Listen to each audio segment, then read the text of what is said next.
Jadi kalau Habib Rizik di sana menyerukan asa golok, menabuh genderang perang, kaum Nusantara harus bangkit melawan itu. Apapun agamamu, bangkit lawan itu. Ada sebuah pelecehan yang tidak bisa kita diamkan, tidak bisa kita biarkan, tidak bisa kita anggap biasa-biasa saja, tidak bisa kita maklumi begitu saja. Nah, kemudian seruan Habib Rizik itu mulai disambung sebarluaskan oleh oknum-oknum Habib yang lainnya. Oke, saya juga mau sampaikan kepada saudara-saudara sebangsa setanah air, kaum Nusantara, bangkit! Mari kita bersatu, tunjukkan bahwa kita adalah satu. Apapun suku, ras, agama kita adalah satu, kita adalah kaum Nusantara. Bangkit lawan. Kita mencintai kalian, kita menghormati kalian, kita memuliakan kalian. Itu bukan berarti kalian boleh melecehkan tanah tumpah darah ini. Bukan berarti kalian boleh melecehkan Ibu Pertiwi ini. Ini tanah kami, ini ibu kami. Wajib hukumnya kami jaga. Coba-coba menginjak Ibu Pertiwi ini berhadapan dengan kami. Bukan lagi bicara soal agama, ini bicara tentang harga diri suatu kaum. Ribut-ribut mengatakan itu para habaib nasabnya terputus, saudara. Ini ta'nun fi nasabin sabata fi dhahiri syara'. Nasab para habaib diakui dalam dhahirnya syariat. Saya Hanif Al-Attos orang bodoh, saya santri, saudara, bukan ulama, santrinya ulama, saudara. Saya sendiri mengumpulkan kitab-kitab non Ba'alawi yang mengakui keabsahan nasab Sadah Ba'alawi, atau status mereka sebagai Sadah, atau status mereka sebagai Ashraf, atau status mereka sebagai Husaini. Saya pribadi mengumpulkan itu nggak kurang dari 140 kitab dari ulama non Ba'alawi, saudara. Terus semuanya bodoh, semuanya nggak ngerti, dan ulama-ulama besar. Di antaranya ada Imam Al-Janadi dalam kitabnya Suluk fi Tabaqatil Muluk, ada Imam Al-Khazraji dalam kitabnya Al-Iqdul Fakhir, ada Imam Husain bin Abdurrahman Al-Ahdal dalam kitabnya Tuhfatuz Zaman. Itu Tuhfatuz Zaman kata Imam Sakhawi merupakan kitab yang dijadikan rujukan oleh Imam Ibnu Hajar Al-Asqalani, saudara. Itu di dalam Tuhfatuz Zaman diakui nasab Sadah Ba'alawi. Ada kitab Tabaqatul Khawas Ahli Sidqi wal Ikhlas karya Imam Asy-Syarji Az-Zabidi Al-Hanafi. Itu Asy-Syarji Az-Zabidi Al-Hanafi yang ngarang kitab Tajridus Sharih Mukhtasar Sahihul Bukhari yang dipakai oleh ulama-ulama dalam pesantren-pesantren, saudara. Belum lagi internal ulama Yaman, ada Abdurrahman Al-Khatib pengarang Jawharus Syaffaf, ada Aba Makhramah pengarang Qiladatun Nahr. Belum lagi ulama di luar itu, ada Imam Ibnu Hajar Al-Haytami. Saudara, orang Madura nih banyak santri kan yang hadir? Banyak santri. Santri Madura baca Fathul Mu'in. Baca Fathul Mu'in. Di Fathul Mu'in itu kalau dikatakan qala syekhuna, siapa? Ibnu Hajar. Ibnu Hajar pengarang Tuhfatul Muhtad bi Syarhil Minhaj, pengarang saudara Al-Imdad bi Syarhil Irsyad.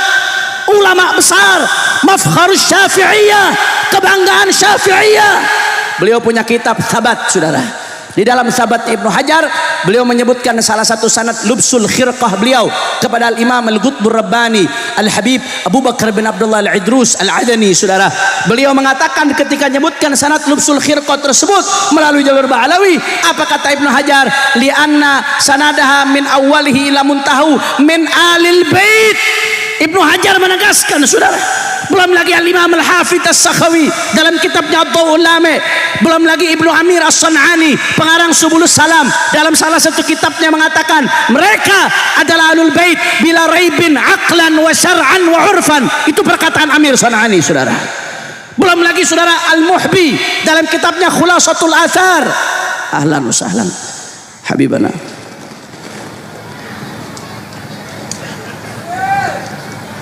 Kita ucapkan selamat datang untuk Habib Ali Zainal Abidin, Ketua Imam FPI Madura. Allahumma shalli ala Muhammad. Wassalamualaikum. Lanjut jangan. Orang semangat. Lanjut jangan. Lanjut jangan. Sedikit aja, saudara. Al-Muhbi dalam Khulasatul Athar itu sampai mengatakan mujmi'un alaihi ahli tahqiq. Ini nasab yang diijma oleh ahli tahqiq. Ini kesaksian ulama asal-asalan semuanya. Kemudian saudara nggak sampai di situ, ada ulama namanya Ibnu Imad Al-Hambali dalam kitabnya Syajaratul Dzahab mengakui nggak ada masalah. Ada pula namanya Murtadha Az-Zabidi sampai nulis kitab namanya Ar-Raudhul Jali fi Nasab Bani Alawi, pengarang Syarah Ihya Ulumuddin. Bahkan dalam Tajul Arus ketika beliau mengutip salah satu ulama dari marga Al-Idrus, beliau menegaskan Al-Husaini sampai dalam kitab lughah dimasukin oleh Az-Zabidi, saudara. Saking yakinnya Az-Zabidi. Enggak sampai di situ, ada An-Nabhani yang dengan tegas mengatakan nasabnya sahih secara ijma'.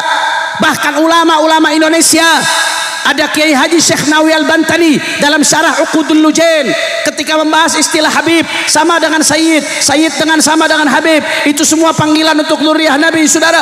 Itu dijelaskan oleh Syekh Nawawi Al-Bantani. Begitu pula Hadratus Syekh Kiai Hasyim Asy'ari yang mengeluarkan qoror panggilan Sayyid Syarif khusus untuk cucu Nabi, dan Kiai Hasyim konsisten setiap nyebut tokoh Ba'alawi pasti disebut Sayyid. Ketika nyebut Habib Ahmad bin Abdullah Segaf dalam Muqaddimah Qanun Asasinah Hadratul Ulama, ketika menyebut gurunya Al-Habib Husain bin Muhammad bin Husain Al-Habsyi, saudara. Begitu pula beliau menyebut Sayyid Kiai Hasyim Asy'ari, saudara. Begitu pula Syekhana Khalil Bangkalan. Kita bisa lihat bagaimana sikap beliau, hubungan indahnya, hubungan baiknya. Kiai Hamid Pasuruan, Kiai Hasan Genggong, saudara. Indah hubungannya, saudara. Enggak sampai di situ. Bahkan Buya Hamka dari Muhammadiyah, Buya Hamka itu dalam salah satu tulisannya mengakui nggak ada masalah. Enggak sampai di situ, saudara. Bahkan ada ulama besar dari Jawa Barat namanya Kiai Haji Abdullah bin Nuh, itu sampai nulis satu kitab tentang Al-Imam Al-Muhajir dan keturunan-keturunannya serta nasabnya ke atas, saudara. Artinya nggak ada masalah. Ini nasab dari dulu thabata fi dhahiri syara'. Menurut zahirnya syara' itu tepat. Menurut ilmu nasab sudah nyambung. Menurut ulama itu tepat, saudara. Kalau memang terputus, maka ulama-ulama dulu yang mendeteksi keterputusannya, karena mereka lebih dekat. Mereka lebih dekat, harusnya mereka yang deteksi keterputusannya. Kenapa mereka menyatakan tersambung? Karena dengan kealiman mereka menurut standar ilmu nasab dan ilmu syariat, bagi mereka sudah dianggap tersambung, saudara. Kalau mereka lihat terputus kemudian mereka diam, maka hukumnya dilaknat. Dilaknat karena bohong atas nama Rasulullah, dan dilaknat karena menisbatkan sesuatu kepada selain bapaknya. Tapi kenapa mereka berani menisbatkan? Karena bagi mereka memenuhi standar syariat. Makanya nggak mau beradu begini. Kalau beradu kan kitabnya di bawah tuh. Mana nih, lihat halaman sekian. Ini keterangannya bahwa pertama isbatun nasab, nasab yang jauh itu adalah bikutubin nasabin. Kalau syahadah, ikrar, apalagi itu syahadah, ikrar, suhra, istifadah untuk orang di hari ini. Orang di hari ini kita isbat nasabnya dengan syahadah. Ini anak siapa? Ada dua orang. Ini anak Kiai Suparman. Coba satu lagi. Ini anak Kiai Suparman. Sahih. Nah, hakim itu boleh menetapkan ini anak Kiai Suparman. Itu namanya surah dan dua orang saksi. Ada lagi ikrar. Ikrar dari bapak kepada anak. Dia datang minta, dia anak Wayuan. Anak Wayuan datang ke Kiai Suparman, nama Kiai Suparman lagi ceramah. Di rumah ada istrinya. Saya anaknya Kiai Suparman dari istri yang ada di Rumbia. Marah istrinya kan. Enggak punya. Suami saya itu istrinya cuma saya. Waduh, dilaporin sama polisi. Ini ngaku-ngaku anak. Mana suami kamunya, kata polisi. Lagi ceramah. Tunggu suami kamu. Kiai Suparman cengeng-cengeng ke polisian. Pak Kiai, ini anak Kiai. Wih, nggak tahu, saya nggak kenal. Yang nggak kenal. Kamu ibunya siapa? Marhamah, orang Rumbia. Kata, aduh, iya saya pernah kawin di Rumbia. Emang kamu anaknya Marhamah? Nenek kamu siapa? Jaminah. Waduh, bener Pak, ini anak saya Pak. Itu ikrar minal ab ilal ibn. Itu sah dengan ikrarnya daripada Kiai Parman terhadap anak ini, bahwa subut nasab dia sebagai anak Kiai Suparman dengan ikrar daripada Kiai Suparman. Kalau dari anak kepada ayah itu namanya iddia. Anak ini datang, saya anaknya Suparman, itu baru iddia, mengaku. Butuh daripada ikrar dari Kiai Suparman. Betul, itu ikrar itu. Akhirnya dia minta warisan. Motor bah, minta motor. Jangan motor sih, nanti dimarahin. Istrinya marah-marah aja. Ternyata ya ceramah katanya sama Kiai Imron, ternyata punya istri di Rumbia. Ya tapi nggak bisa dia itu menyangkal masuk neraka, dia anak sendiri nggak diaku begitu. Biar istrinya marah paling sehari 2 hari, besok kita beliin kalung 200 gram, selesai. Tapi ke neraka kita naudzubillah seumur umur, ya enggak? Lebih baik kita mendengar istri kita menangis sehari daripada kita di neraka seumur umur.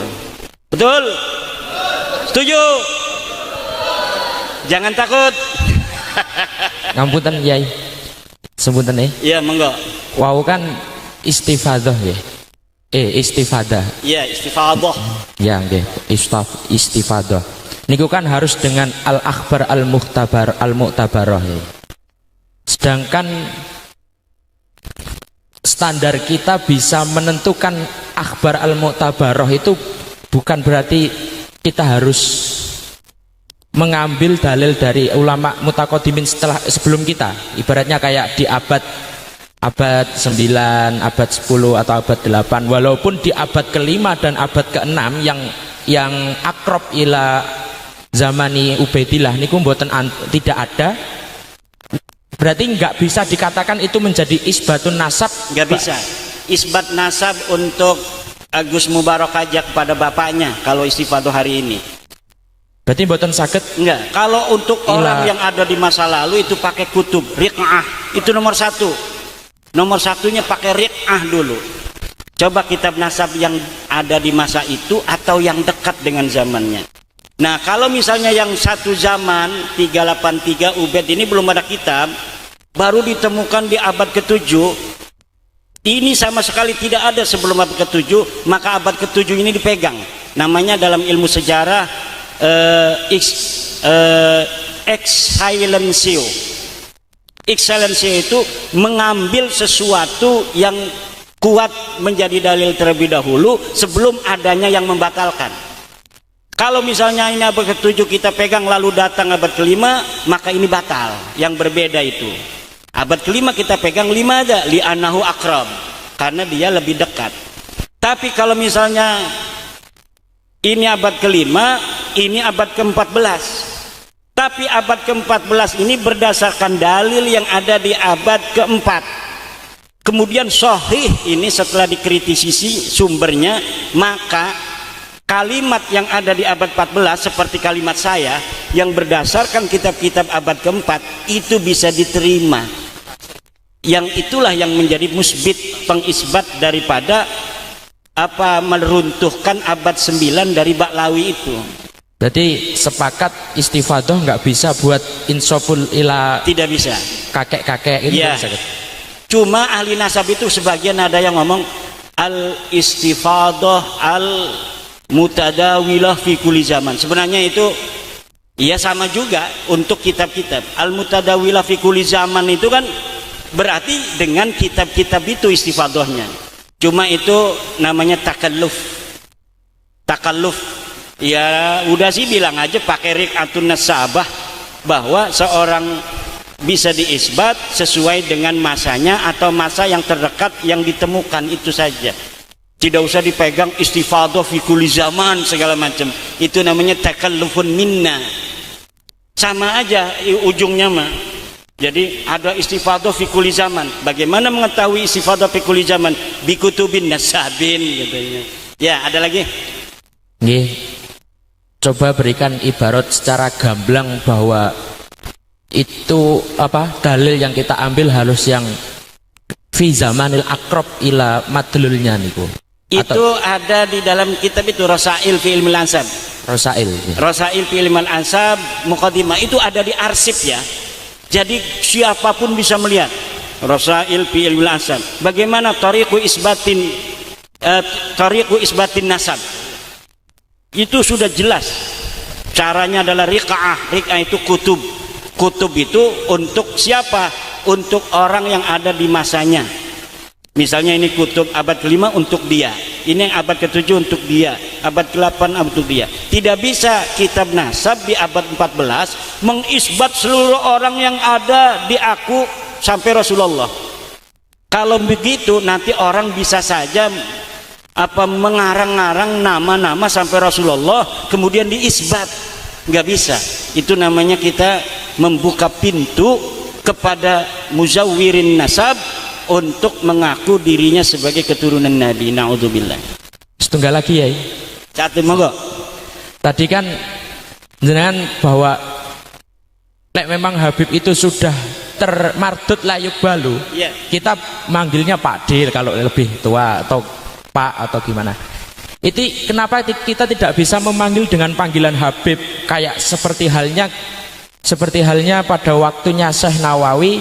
Kalau memang Syekh Nawawi itu tidak mengisbatkan dengan atas nama panggilan Sayyid kepada para habaib tersebut, atau gampangannya menghormati pokok wis kadung, walaupun kita kan nggak yakin pada diri kita, oh itu Habib tapi tetap tak panggil Habib, itu gimana? Apakah masih termasuk isbat kepada Habib tersebut? Yaitu namanya kalimat kinayah.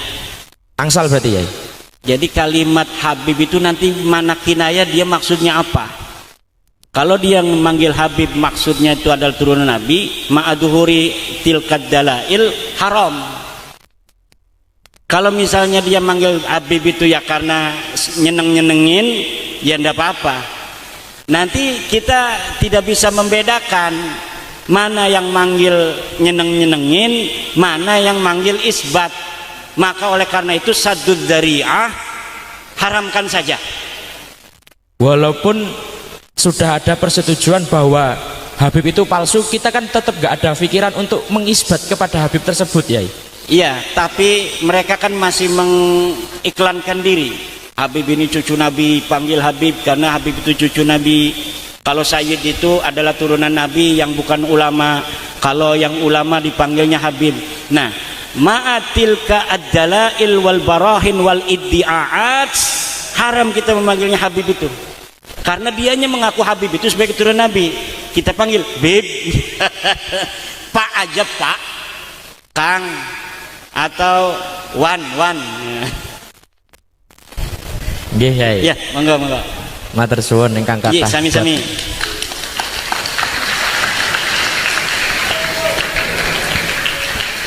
Nah, ini baru dialog ya Pak, dialog yang hangat, bagus sekali. Yang jelas sudah 5 abad setengah lebih tidak ada catatan mengenai Ubadillah. Itulah mengapa kalau pakai kitab abad sekarang ya semua orang nanti akan ngaku-ngaku semua nantinya. Terus termasuk panggilan Habib tadi, saya juga Gus masih manggil Habib itu Habib kalau ketemu gitu ya. Jadi tapi dengan niat ya, karena mereka suka dipanggil Habib ya kita panggil Habib, walaupun dengan i'tiqad mereka harus dengan niat. Kalau nggak pakai niat nanti haram hukumnya.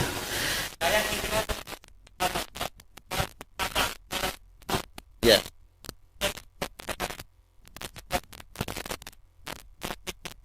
Tuh. Jenengan ada cukup ya. Monggo yang berikutnya. Ya, monggo. Wah, yang depan monggo Gus. Baik, terima kasih. Nami kula Syekhuddin. Syekhuddin. Nggih. Saya salah satu tenaga pendidik di Miftahul Jannah. Sebenarnya minta pemantapan mawon. Berdasarkan penelitian dan kajian Yai Imad, alhamdulillah kan sudah terbukti bahwa kaitannya dengan nasab Ba'lawi itu batal, alias tidak terbukti adanya nasab dengan Rasulullah, cucu Rasulullah, dan diakui. Nah, ada beberapa golongan ataupun ada beberapa orang yang mengatakan kalau sudah ditemukan dan sudah diakui, kemudian diberitakan kemana-mana, bukankah itu membuka aib? Nah, aib bagi para habaib itu tadi, dan bukankah membuka aib mereka itu adalah golongan dosa? Ini maksud kami bagaimana, pertanyaannya bagaimana kami ya, bagaimana cara memberikan pemahaman kepada mereka bahwasanya ini bukanlah aib, atau bagaimana, apakah Nah, intinya bagaimana cara menerangkan bahwa ini bukanlah sebuah aib untuk memberikan pemantapan kepada mereka bahwa kita bukan ghibah gitu. Ya, terima kasih. Baik, terima kasih Ustaz Sayhuddin. Yang berikutnya, yang kedua, monggo.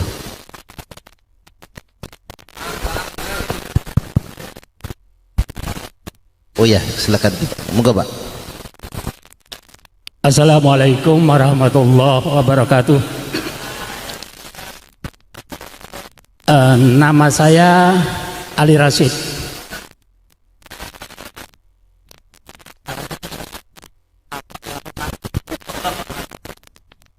Sekali lagi, nama saya Ali Rashid.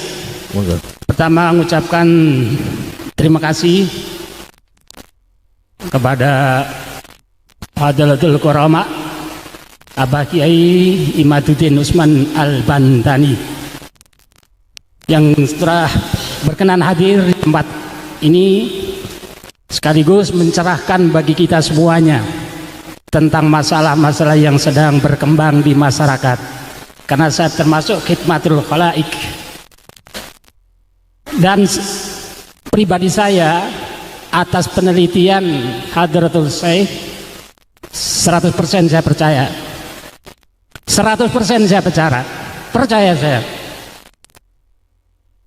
Di samping berdasarkan ilmiah, tapi di seberang sana masih tidak mau melakukan kewajiban satu, yaitu DNA.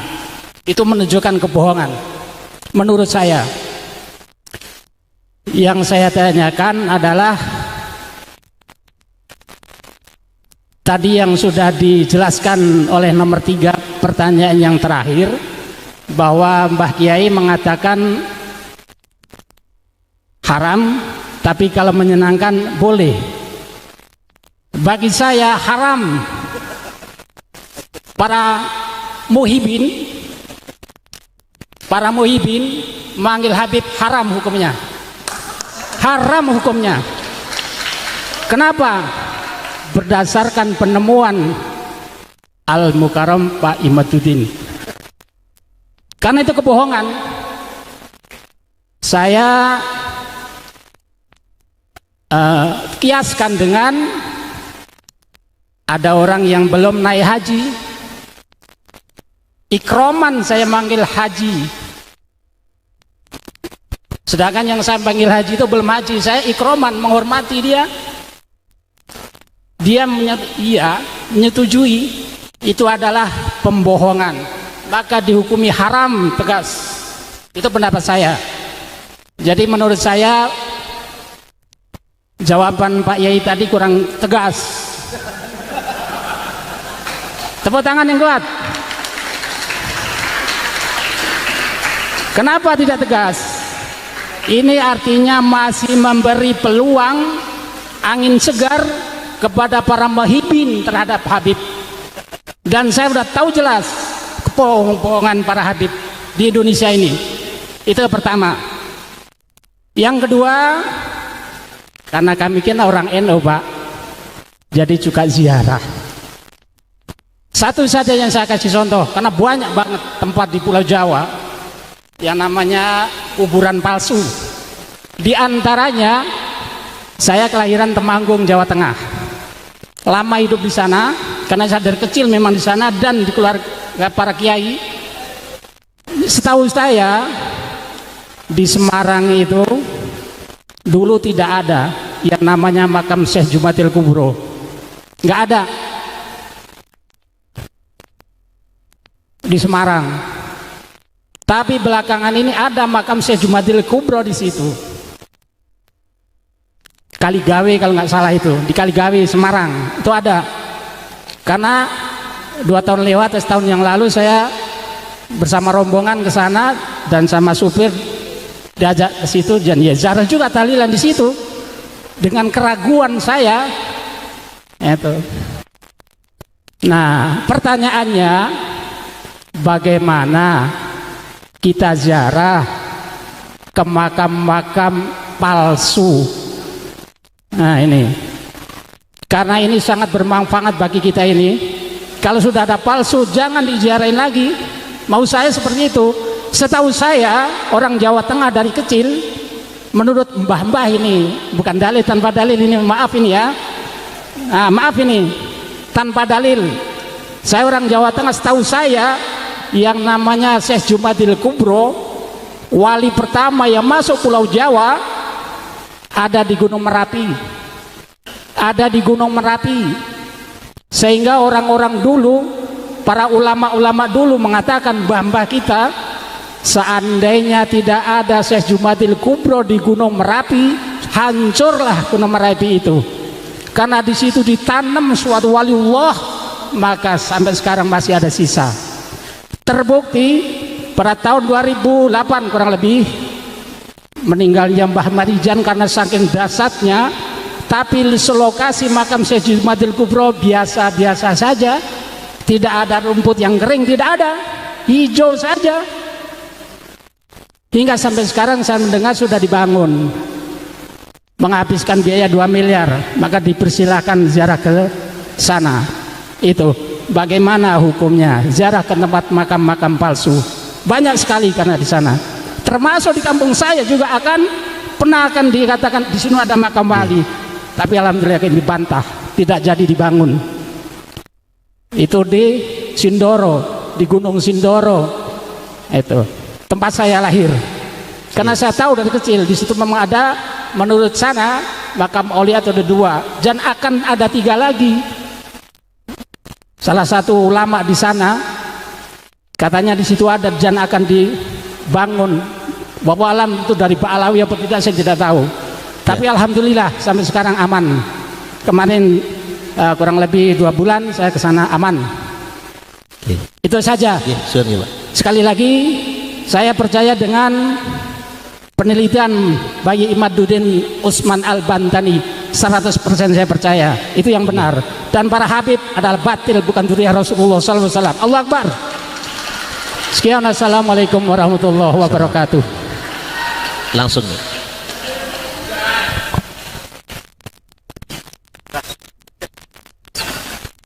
Assalamualaikum warahmatullahi wabarakatuh. Saya nama Hasyim Asy'ari dari Batanghari. Yang pertama terima kasih atas kehadiran beliau Kiai Haji Imaduddin Usman Al-Bantani di Pondok Pesantren Miftahul Jannah yang telah memberikan paparan-paparan yang selama ini saya hanya melihat melalui video, bahkan membaca tesis Yai Imaduddin. Ya, saya punya satu itu dikasih Mbak Yai Ainun ya. Artinya pada hari ini saya bertemu langsung pada Yai Imad. Untuk itu saya sampaikan banyak terima kasih. Berikutnya berkenaan dengan kajian-kajian yang telah dipaparkan dan beberapa sanggahan-sanggahan yang ada, mungkin diantara kita ini ada tadi disampaikan apakah menjadi pemecah belah atau gimana tadi sampai disampaikan kayak gitu ya. Nah ini ternyata saya paham-paham itu untuk peristiwa Baklawi dan sebagainya ini di kelompok-kelompok lain tidak begitu terdengar gitu. Kayak seperti Muhammadiyah itu tidak membahas, Persis, kemudian yang lain ini tidak membahas. Artinya komunitas ini hari ini yang istilahnya yang dihadapkan adalah orang-orang Nahdliyin atau orang-orang NU ya. Dan orang NU itu kan yang sangat kental dengan wasatiyah dan prinsip-prinsipnya gitu loh. Sehingga ini mohon penjelasan dari Kiai Imad untuk memberikan pemahaman kepada kami-kami yang ada di daerah, terutama pengurus-pengurus NU yang mungkin sampai hari ini ada juga yang banyak yang belum klik lah semacam itulah kira-kira ya. Contohnya hari ini juga ya banyak pengurus NU yang belum berkenan hadir gitu ya. Mungkin masih melihat bagaimana nanti keadaannya. Mungkin dalam hal ini Kiai Imad sudah banyak berdiskusi dengan jajaran PBNU sebagai pimpinan kami secara pusat gitu ya. Untuk itu kami ingin mohon penjelasan dari Kiai Imad, bagaimana sampai hari ini sikap-sikap dari pengurus NU ya, khususnya yang dari PBNU, menyikapi dari tesis Kiai Imad dan fenomena yang ada sekarang ini, sehingga kami yang ada di daerah itu tidak kebingungan. Kemarin sempat melihat video dari Rois Surya, dari Rois Am ya, itu sampai apakah ini apa pesanan Wahabi dan Syiah sampai kayak gitu ya. Nah ini mungkin yang lain juga mungkin perlu dijelaskan, sehingga tidak menjadikan kebingungan bagi kami sebagai yang namanya juga apa tadi struktural gitu ya. Jadi harus sami'na wa ta'na dari pusat ke bawah. Untuk itu kepada Ya Imad mohon penjelasannya terhadap tanggapan-tanggapan dari PBNU khususnya menyingkapi masalah apa Baklawi ini, sehingga nanti kami yang ada di daerah ini akan tahu bagaimana cara kami untuk terus tabayun. Yang kedua, berkenaan dengan para habaib itu memang kami yang ada di daerah mungkin mbah-mbah yang lain juga sangat merasakan itu ya, yang setiap kali bahkan setiap hampir enggak sampai 1 minggu sekali itu kami didatangin gitu ya, bagus sih silaturahmi, bagus yang disampaikan bagus gitu ya.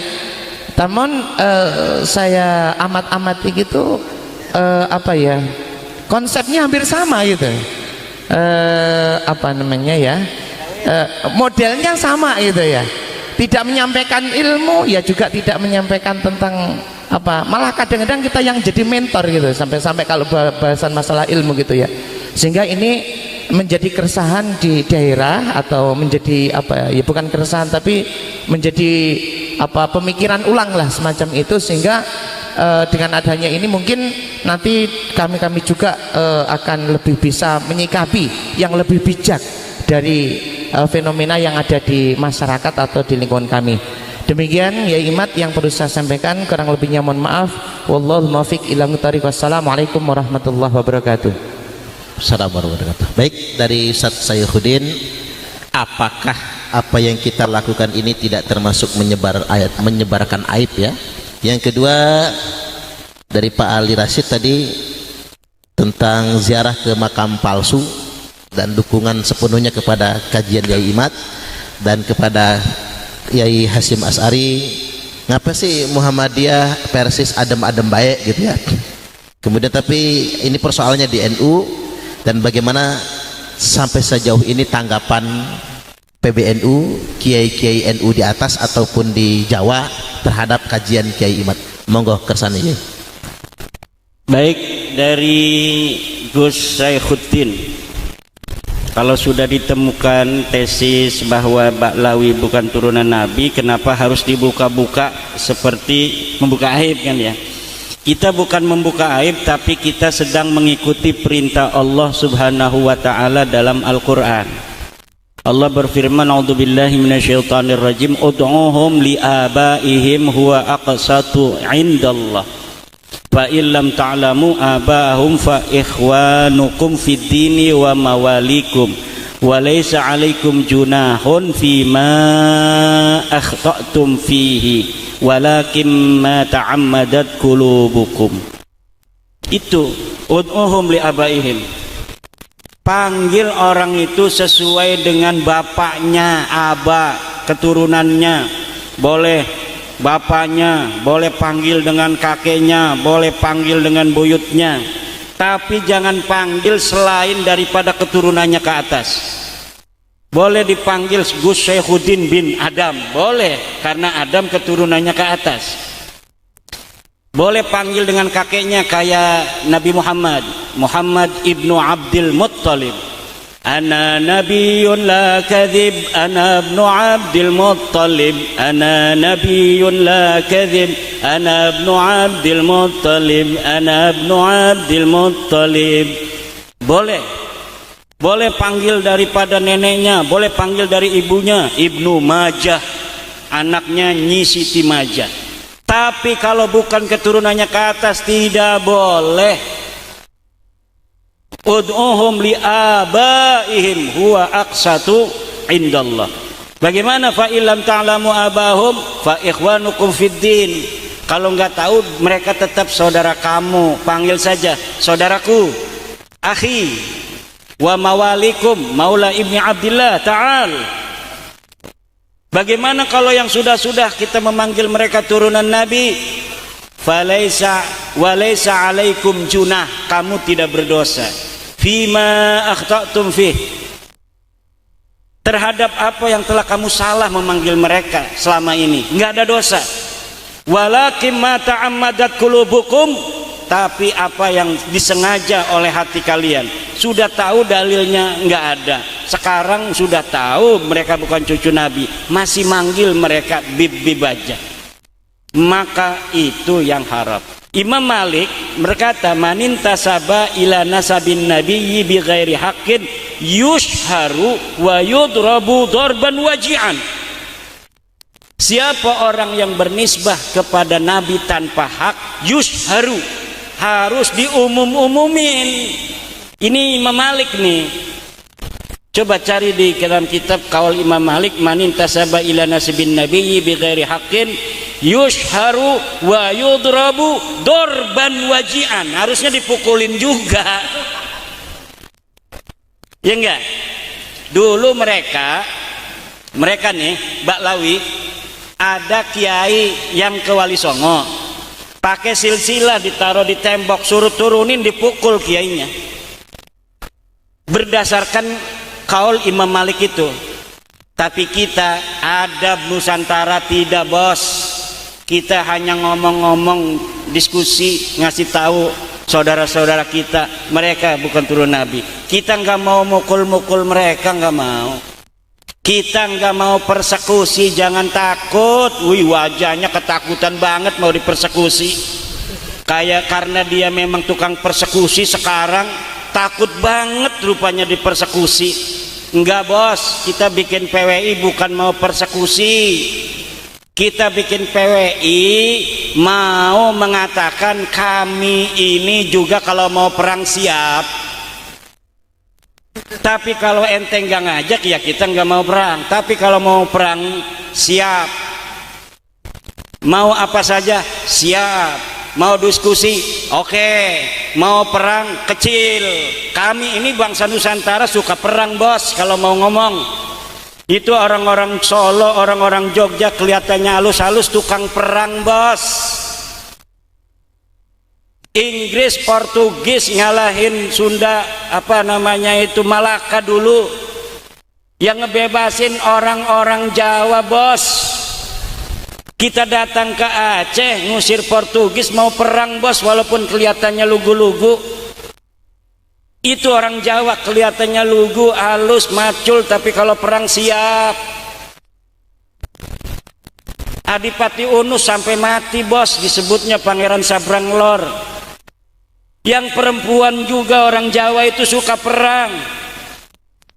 Nyai Jepara itu memimpin perang. Malah Hayati Aceh memimpin perang. Nyi Ageng Serang memimpin perang, Cut Nyadin memimpin perang, itu baru ceweknya, bos, belum laki-lakinya. Makanya mungkin yang suaminya sekarang istrinya satu itu istrinya dianya itu jagoan turunan Cut Nyadin itu, jadi dia kalah. Bisa jadi Ki Mustafa begitu. Ya begitu. Jadi udah jelas bahwa hari ini kita mengadakan diskusi bukan membuka aib, memberitahu kepada umat kita sendiri, bangsa kita sendiri, saudara kita sendiri. Karena merekanya masih iklan, merekanya masih ngaku kemana-mana, ngaku turunan Nabi. Orang yang tidak percaya katanya itu menyakiti hati Rasulullah. Hati Rasulullah yang mana? Justru orang yang percaya turunan Nabi, padahal orang yang dipercaya itu bukan turun Nabi, dialah yang menyakiti Rasulullah. Bagaimana itu orang kaya pembela-pembela Ba'lawi yang sudah tahu Ba'lawi bukan cucu Nabi, tapi diyakini sebagai cucu Nabi. Apa dia nanti yang akan terjadi ketika berhadapan dengan Rasulullah? Apa dia tidak malu berhadapan dengan Rasulullah? Kata Rasul, kenapa lu katain anak ini sebagai cucuku? Dia bukan cucuku. Bener itu Imaduddin Usman itu. Kenapa kamu nggak ikut? Udah ada dalilnya. Lu ikut husnudon. Ya kita ikut ketum katanya. Ada lagi? Nanti belum ini, masih apa namanya, apa dari Gus Saifuddin ya. Terus yang kedua apa, Yai? Ya. Ini tadi ada fatwa dari Ki Ali Rasyid, haram memanggil Habib ya. Fatwa tuh. Dikias dengan manggil haji haram pada orang yang belum haji gitu. Dan saya ini tidak tegas seperti Ki Ali Rasyid katanya. Kemudian kuburan palsu, bagaimana kita ziarah ke makam palsu?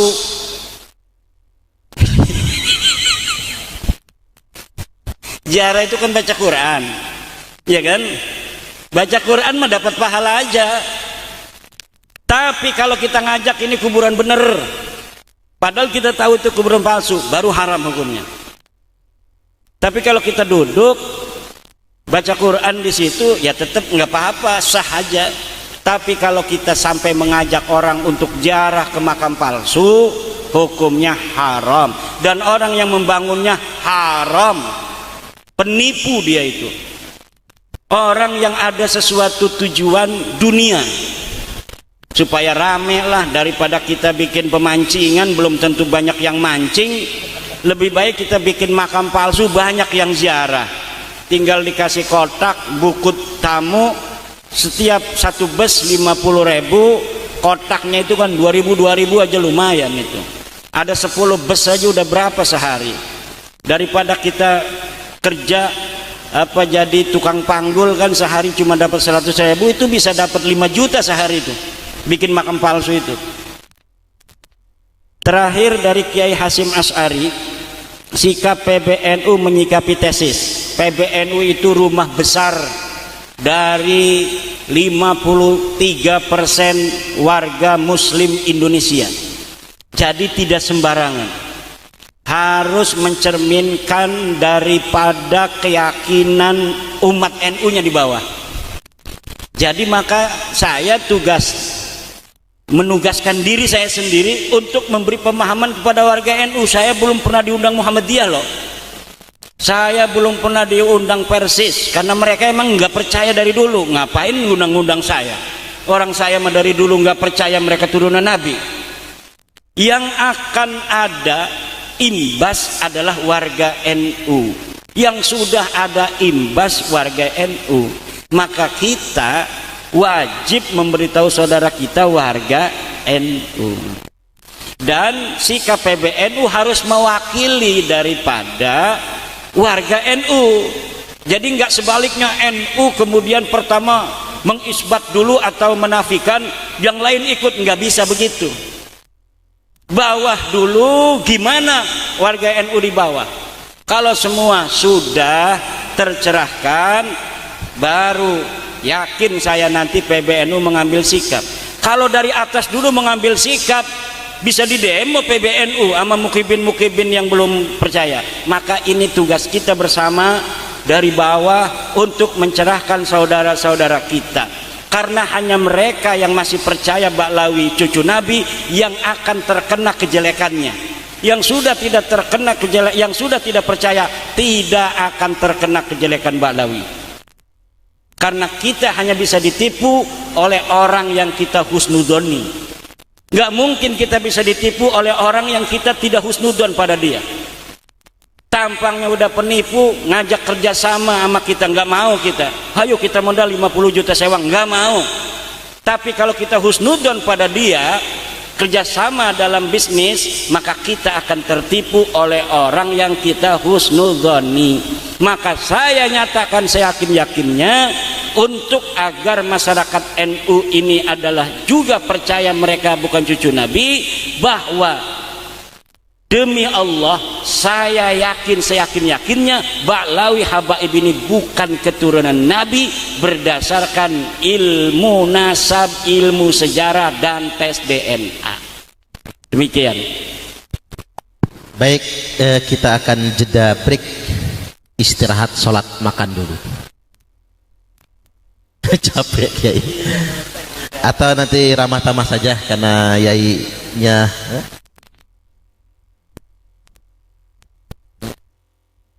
Satu lagi dah.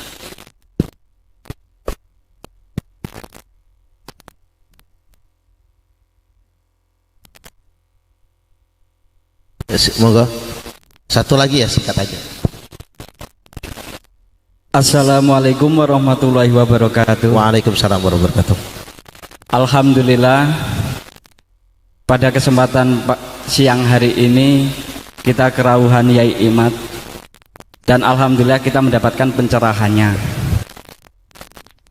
Namun di sini saya mau bertanya tentang yang selama ini Mbak Alawi itu kan udah terputus, itu otomatis palsu.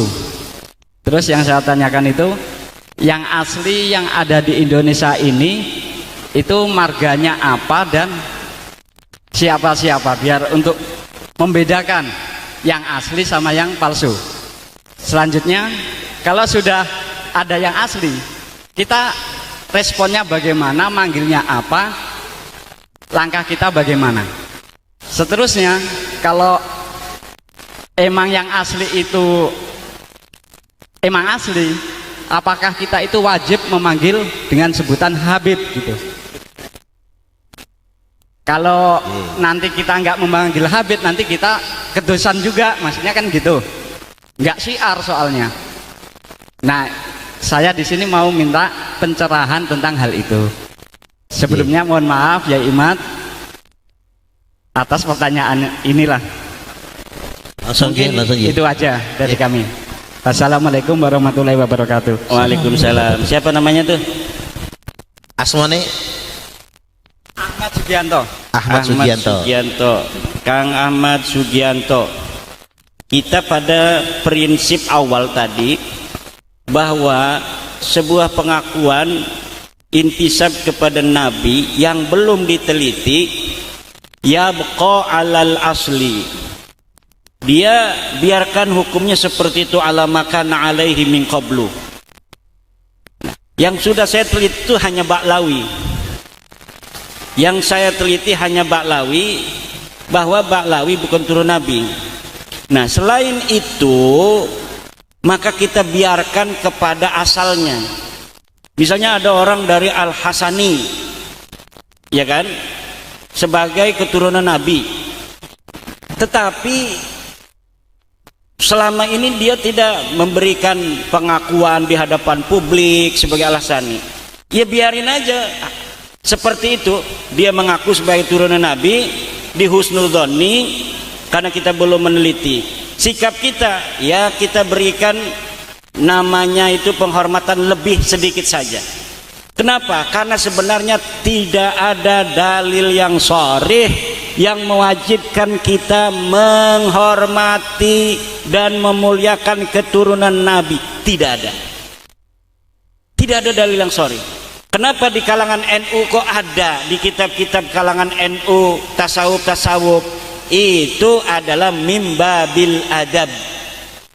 Mimbabil adab.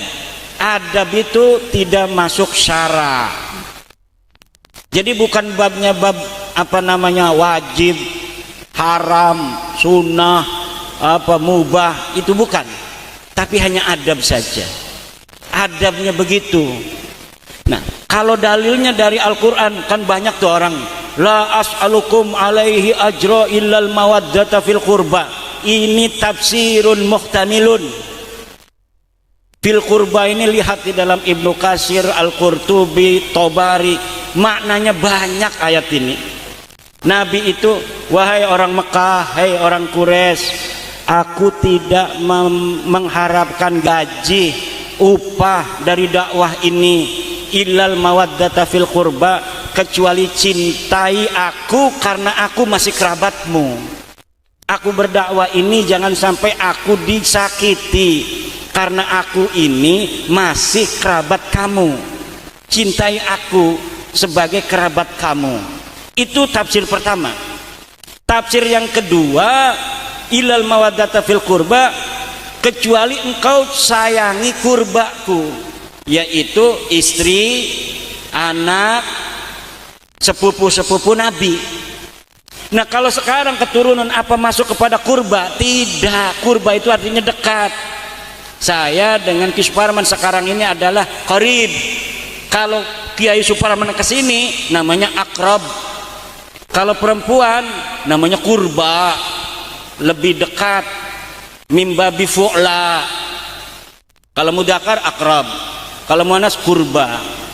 Lah itu, jadi tidak ada dalil. Al-Quran yang sering dipakai dalil sebagai kedalil mencintai zuriat Nabi, bisa diuji di dalam meja ilmiah, itu tidak sharih. Tidak sharih. Hadis tentang ulama itu tidak satu dua, ratusan yang kewajiban menghormati ulama. Akrimul ulama'a fa innahum indallahi kurama. Itu di dalam hadis. Muliakan ulama karena mereka di sisi Allah mulia. Ini nggak dipakai. Ulama yang ngajarin apa wudu, ngajarin Quran, kadang-kadang disepelekan ketika Habib itu sudah datang. Padahal yang ngajarin dia wudu, ngajarin dia sholat itu kiai-kiai kampung. Kiai kampung nggak dihormatin. Kadang-kadang manggil Habib itu guru saya, Habib Anu. Padahal dia nggak ngaji apa-apa sama Habib itu. Yang dia pinter seperti itu karena dia mondok di pesantren, gurunya nggak disebut. Kenapa? Gurunya nggak terkenal. Dia malu nyebut nama gurunya, naudzubillah. Banyak hari ini Pak begitu, kiai-kiai pada nangis jiwanya mengetahui adab murid-muridnya terhadap dirinya, karena apa yang dia ikhlaskan bukan dia meminta dia muridnya untuk menghormati dia, tapi kok saya tidak berhasil mendidik anak saya tidak berhasil mendidik murid saya, hatinya jiwanya kok gampang amat. Saya ini Pak, kalau di depan kiai saya tidak mau ngomongin kiai lain, misalnya ngalem kiai-kiai lain, nggak mau saya. Di hadapan kiai saya yang dia adalah ngajarin saya segala-galanya, dialah yang paling mulia. Makanya saya, walaupun orang itu mengenal Abu Yadim Yati lebih hebat dari kiai lainnya di Banten, tapi karena saya pertama ngajinya sama Yai Sanwani itu yang saya sebutkan pertama kali, karena beliaulah yang mengajar pertama kali, baru guru-guru lainnya sesuai dengan kode waktu yang dimana saya belajar di situ. Tidak yang lebih hebat dulu kita taruh, enggak begitu, karena pangkat di sisi Allah mah hanya Allah yang tahu. Sedangkan kita memanfaat pertamanya dari kiai kita di kampung itu, maka dialah yang harus kita muliakan lebih dari yang lainnya. Walaupun menurut orang banyak kiai ini kalah dengan kiai itu, kan orang kampung begitu, tapi kita mah tidak begitu. Penghormatan kita kepada kiai kampung kita yang mengajari Al-Quran harus lebih. Guru ngaji saya kecil masih hidup Pak, dia ustadz di kampung, masih jadi ustadz aja begitu aja sampai sekarang. Tapi saya tidak mau hadarat kalau ada dia. Kenapa? Orang saya bisa baca Quran karena dia kok. Tapi orang yang ngundang saya itu maunya saya yang baca hadarat. Untuk hadarat pimpinan pondok pesantren Nahdlatul Ulum Kiai Maduddin, nggak mau. Saya pegang speaker, saya kasihin guru saya itu. Walaupun tuan rumah itu menyuruhnya saya. Kenapa? Saya bisa hadarat Al-Fatihah karena guru saya kok. Mbah Khalil Bangkalan naik dokar kudanya itu dari Bima, turun langsung pas nanya dari Bima kudanya itu. Kenapa? Karena gurunya dari Bima, Al-Bima. Nggak mau dia berada di atas gurunya walaupun hanya kudanya yang menggunakan nama Bima. Itu akhlak adab saja.